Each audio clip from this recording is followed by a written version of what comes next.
So Sue, we've recently helped you put up your pricing.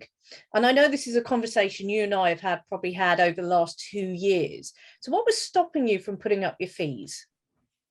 I think a lot of it was overwhelmed, that it was going to be a massive, huge task to do it. Fear of losing clients. And I kept overthinking it. So I kept looking, thinking, right, would I do it this way? Do I do that way? And then when I overthink things, I just don't do anything.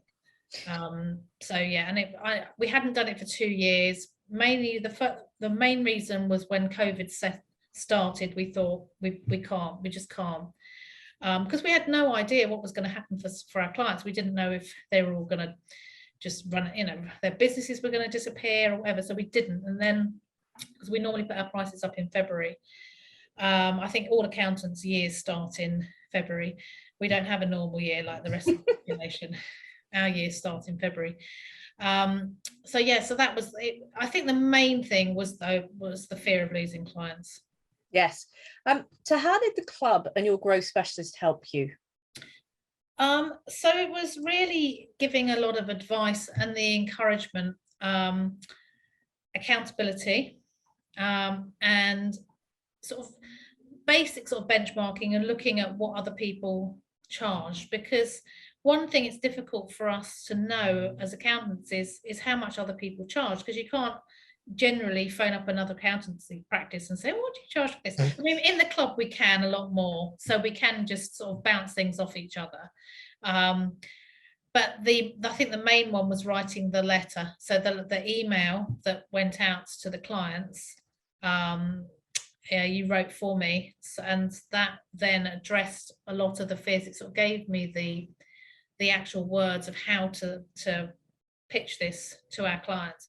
The one thing that I have done now is I haven't put the prices up for the people that were within the first year's contract, but I've actually made a note of who they are and when their fee increases need to be looked at.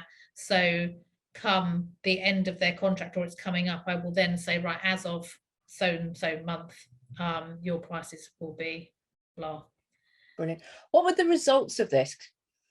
Okay, so the results, it was just basically an instant 10% on the bottom line, because we haven't got any additional costs, so that is just an extra amount of money that we're going to be making, and it's probably around the amount of a junior employee, so in cost wise, so we could take on another member of staff if we wanted to.